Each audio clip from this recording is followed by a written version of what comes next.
A Greek word on the planet Mars proves that humans got there. The word is ai, and it means forever. A-I-E. There are 6 letters there on top of the building, ΑΕΙΖΟ, meaning I live forever. But there were also other weird structures found on the planet Mars from NASA's images, such as this thing here that looks like some kind of a sphinx or a lion-faced statue right here on a remnants of rocks that looked like they were perhaps paved roads or buildings made of slabs constructed. And even this thing here recently found, a dome on top of a hillside. And if you blow it up, we find that it looks shiny as if it's metallic or glass. And it even has something that looks like a guard's outpost just before that. And all these again are NASA images. We also have been taught by reading the Emerald Tablets by Thoth, the Atlantean, and I'll leave the playlist for that for you. Because of the fact that it's archaeology and pre-flood civilization, the fact that they lived for tens of thousands of years, these Atlanteans, and they had such advanced technology, Thoth the Atlantean, believed to be the god that built the Giza pyramids. He says that he even had a spaceship that he left buried under one of the sphinxes in the plateau of pyramids. We don't know if it's Giza or another plateau, because we know that he had left Egypt and went to other areas of the world, just like other Atlanteans did, and the first thing they did was build pyramids. Now Mars in Egyptian is called Cairo. Cairo means Mars in Egyptian. But we've also known from the past. In the 1970s, we had various images from NASA showing us the monolith on the moon Phobos. As the NASA astronauts told us to look into this, the moon of Mars, Phobos, has this monolith structure on it. Who put it there? For what reason? This is what the Apollo astronauts told us to look into. Look at this thing. There it is, right there.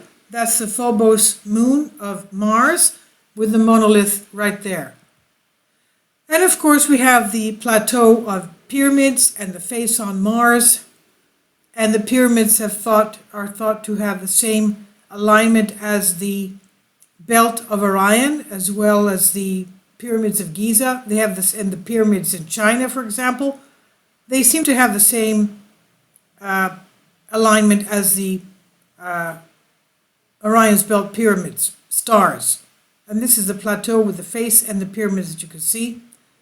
Now, what about these letters? And this I'm translating for you from a Greek article. Now, I want to tell you what Thoth the Atlantean did disclose to us in the Emerald Tablets that he wrote. He said that one of the very top generals of the Atlanteans was exiled, and he was exiled with a couple of his governors to the planet Mars. This is before Mars had a huge destruction of some kind. And he said that he was built under a face. The face could be this face on Mars. He said his tomb would have been put under a face that was big enough to be seen by other planets and voyaging spacecraft and starships across our solar system and the galaxy. He says that's where his tomb is. So he says that there are pyramids in the area and that his tomb would have been buried. He left orders to have his tomb buried under the face so that it would be easily seen by those traveling in the area, in the space sections. Now, what about these things here? The Greek letters translating ΑΕΙΖΟ, A-E-I-Z-O, omega that is. Zo, Z, omega, Z, omega means I live in the present tense. ΑΕΙΖΟ means I live forever. So these 6 Greek letters on the top of this building mean that I live forever. And who put them up there? Now have patience with me because this is very important. This has to do with anthropology, having to do with letters and language that we understand even today, what these words mean.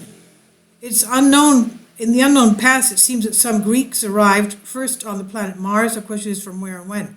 Now, let's remember, at one point, humanity had one language. Humanity had one language. And let's remember that the Paleo alphabet was basically the initial Greek alphabet. It was also the initial Aramaic alphabet. The Aramaic alphabet then changed after Israel went into exile in Babylon, and they came back with the alphabet looking like a Persian straight, lines and things, squiggles and lines. But before that, like at the time of Moses at the Exodus, before the exile to Babylon, that happened about 1,000 years after that, the alphabet looked like the Greek alphabet. It was alpha, meaning aleph, beta, beta, gamma, gamma, delta, delta, and things like that. And if you go through the Aramaic alphabet, it sounds exactly like Greek. In fact, there were Hebrew linguists that wrote a 900-page book. I've uploaded the PDF on that. I haven't read it all because I was so astonished by it. They said they said the title of the book is Hebrew is Greek with a mask on. If we look through internet, I'm sure you'll find it as well. Hebrew is Greek with a mask on. Like, for example, the word Jericho, Yer-icho, Hieros hijos, meaning holy sound. Jericho, the city of Jericho, was brought down by the holy trumpets, trumpeting and blasting the holy sound, praying to God. Or Iordanis, Dan meaning judge, Ior meaning water, the water of the judge, the river judge, the judge's river meaning the Jordan River. Things like that. Okay, and many more. But anyway, they all had one language before the Tower of Babel, and we're not surprised that somehow these Greek letters were found on the planet Mars, the red planet.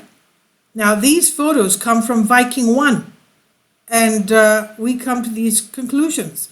The figures on the surface of the red planet cannot be paradoxical and random formations, as altogether they make a word. So this cannot be a geologic, randomness. Haphazardly, these letters that have an important significance and meaning to us. It means I live forever. Who would have put that there? Now, certainly the figures on the surface of the red planet cannot be paradoxical because they make a word, or two words. ΑΕΙΖΟ, meaning I live forever. As pointed out, there is the Greek word ΑΕΙΖΟ, but what we need to correct is that these are essentially two words. As you remember, ancient Greek didn't have spaces in between the words.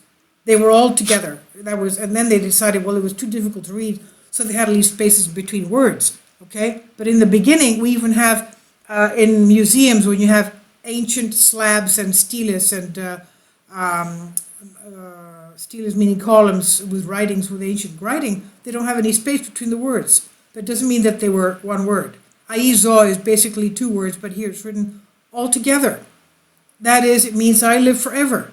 But all this can be a quick assessment, as the letters may not be actually what we see, but some relative and similar Greek symbols. But it's obvious to those who wrote them to be seen from above. They knew Greek. This raises a number of questions, and the main ones are, did Greeks go from Earth to Mars, or were they from Mars to Earth? If so, when did this have happened? Did some Greeks come from the stars and leave their graffiti in their attempt to announce their arrival, or did humans go to Mars and leave their graffiti in order to leave their mark that they got there? Let's also remember, we have Greek language and Greek writing known by the chieftains of the American Indian tribes of North America, Canada, and the United States. And one of the professors of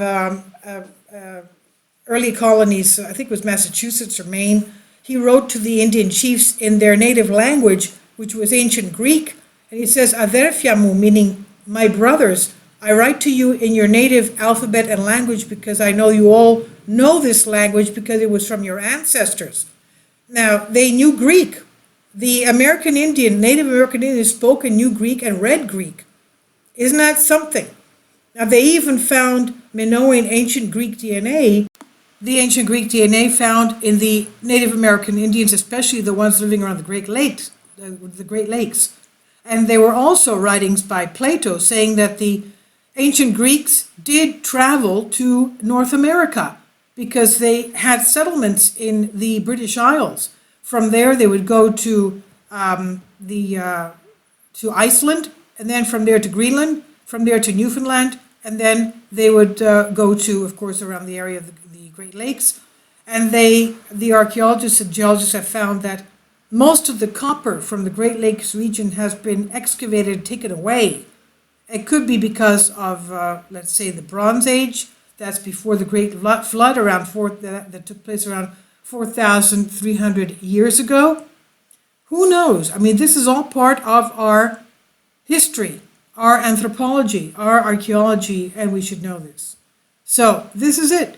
ΑΕΙΖΩ, meaning I live forever, and this definitely means that humans could read it, and humans perhaps put it up there. Please let me know what you think. This is an image from Viking 1. Thank you for your support.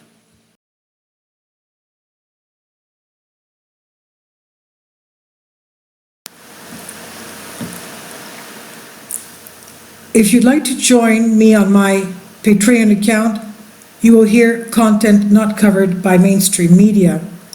These riveting stories will be based on my research, and I will state my opinions and give my personal insight on diverse and controversial subjects and world events not covered by mainstream media, and not supported by YouTube guidelines.